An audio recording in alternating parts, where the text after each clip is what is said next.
And obviously you've rattled off some pretty impressive athletes there under your resume, but you also learnt under some pretty impressive coaches as well. You mentioned both of them just before.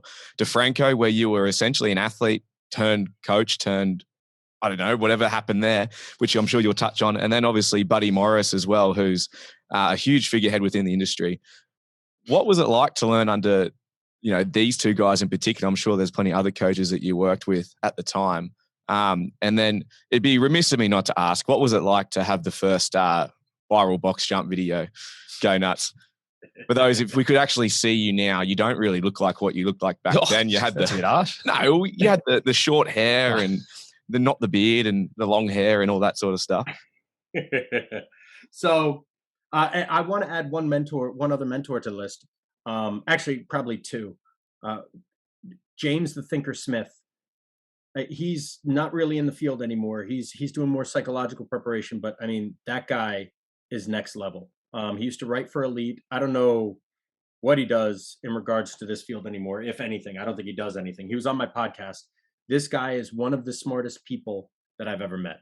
For those of you that have never heard of him, just Google Ask the Thinker or go on YouTube, Ask the Thinker, or check out my podcast with James the Thinker Smith. He's light years ahead of people. So between him and the other one is Dan Paff. That was more of like a distance mentorship where it's like text messages, emails, and he was super, super kind and a wealth of information. So I'll start chronologically with DeFranco.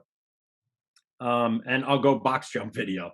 That was it was before anything. I'd like to say that I had at one point the highest box jump on YouTube and probably the first viral fitness video on YouTube. Like we had 250,000 views or some shit like that almost overnight. Like it was insane. Like, and we were just working out. Joe was like, all right, we're done. I just done like a weighted box jump with 50 pounds, with a 50-inch box jump with 20 pounds on me or something, like a 20-pound weight vest. And I was like, yo, let me take off the weight vest and let's fucking add some height to this. He goes, no, you're done. I was like, fuck it, let's go. So I set the boxes up and I jumped and I got it. And we just happened to catch it on video. Joe's like, all right, fuck it. How do we put this on that YouTube thing? So we put it on that YouTube thing, and all of a sudden, like, I started getting text messages like, yo, bro, this is fucking sick. I'm like, what the fuck are you talking about? And it blew up. That was to be a part of that.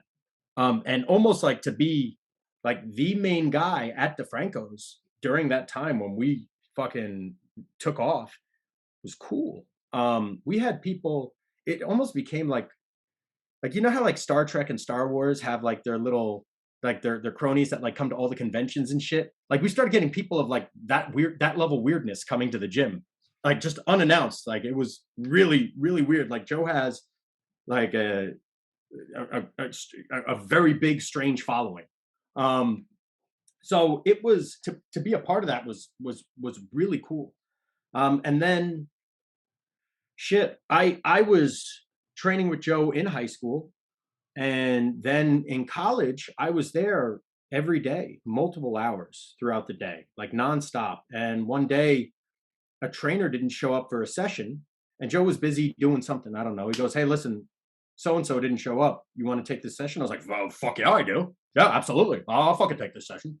So I started training the kid, and I was 21 years old, training this high school kid or eighth grader, who, funny enough, currently works with the Miami Dolphins as a coach. So like that's how long I've been doing this now. Like he's a full fucking fledged adult now. And that's how it started. And then I was low man on the totem pole, answering every phone call, answering every voice message, writing down all this shit, doing all this research, learning as much as I possibly could, like doing everything possible as the bitch of the gym, with a chip on my shoulder, who's fucking better than everyone. And after that, I graduated. I was doing that part-time in college. Then I graduated college and ended up doing it full-time. And after about 5 or 6 months, I did an internship with Buddy Morris and James Smith at Pitt. So I like to say like my undergraduate degree was whatever. But my DeFranco's mentorship was my true undergraduate degree. And then when I went to Buddy and James, that was like getting a master's and PhD. Like that was that. And I went there thinking like, all right, I have a good grasp on things. I've been doing this for a long time. I'm a pretty good fucking coach. I know my shit. I went there and day one, James very eloquently motherfucked me and let me know how much I just don't fucking know. And it was one of the best experiences of my life. I was there for like, I don't know, 4 or 6 months. I was sleeping on an air mattress in some random room of a coach's house. And then like eating like Domino's pizza almost every day, like doing the 5-5-5 deal to save money. It was, and because it was unpaid, it was amazing. I went back to DeFranco's actually thinking that we were not frauds, but we were doing a disservice because we weren't offering the quality of not necessarily training, but the ability to the oversight that I had at Pitt as a strength coach. So because of that, I had changed our mindset because we originally did like small group personal training. And after that, I was like, no. Large groups, everyone comes in. I don't care how long the session is, because when it was small group personal training, you had like a 1 o'clock session, a 2 o'clock session. It was on the dot and you couldn't mix and match. No, now I say, hey, I'm going to be here from 4 to 6 or 4 to 8 p.m. You guys come when you're ready. You do your entire warm up. We go through all these checks, blah, blah, blah. And eventually it evolved to me being able to do like any kind of body work, whether it's stretching or, like a voodoo band or some shit, to help problem solve with all these athletes on a larger scale for the same amount of money. And then it got so popular we ended up having 20 people in a group, all having their own individualized program. And that was because of my influence at Pitt. It was the combination of those two, starting with DeFranco's, then going to Buddy and James, it was probably the best thing that I could have done, because I learned demeanor.